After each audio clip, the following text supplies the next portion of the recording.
сәлеметсіздер ме, құрметті оқушылар. Бүгінгі біздің сабағымыздың тақырыбы статистикалық деректер және олардың сипаттамалары.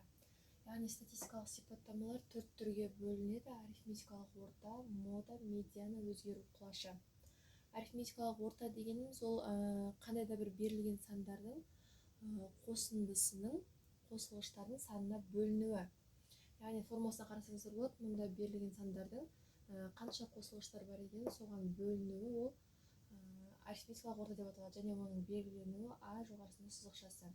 Статистикалық сипаттамалардың екінші түрі ол модасы. Мода француз тілінен алынғанда сән деген мағынаны білдіреді.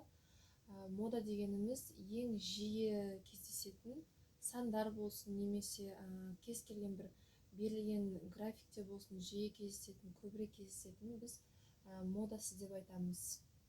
Яғни мұнда қарасаңыздар, формуласында А, В, С, А, Д, Е болса, мұнда А екі рет кездесіп тұр. А ол осы статистикалық сипаттаманың модасы.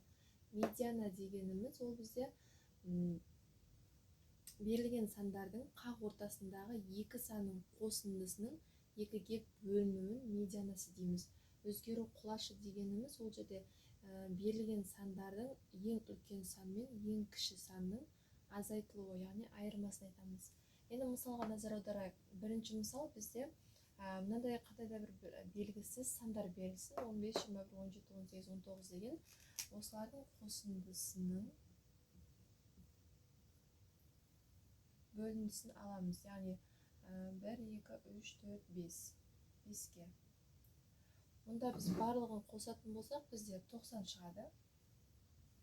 90-ды 5-ке бөлетін болсақ, жауабы 18-ге тең болады.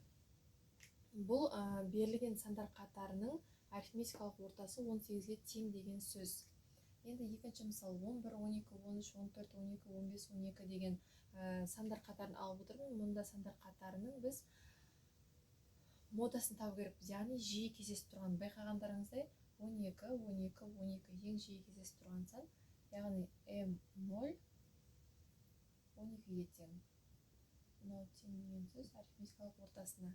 Енді мұнда қарасаңыздар, үшінші мысал: 41, 43, 40, 39 деген сандар қатарын алып отырмын.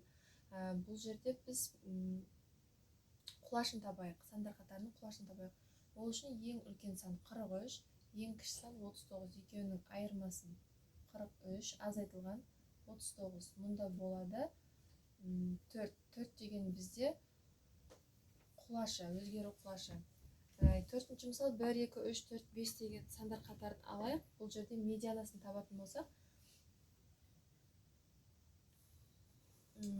қақ ортасынан, яғни 3 пен 4-тің қосындысын алайық. Оны бөлеміз 2-ге, 7, 7-ні 2-ге бөлетін болсақ, 3,5. Демек, берілген сандар қатарының медианасы 3,5-ге тең екен. 3,5-ге. Сабақ аяқталды. Сау болыңыздар.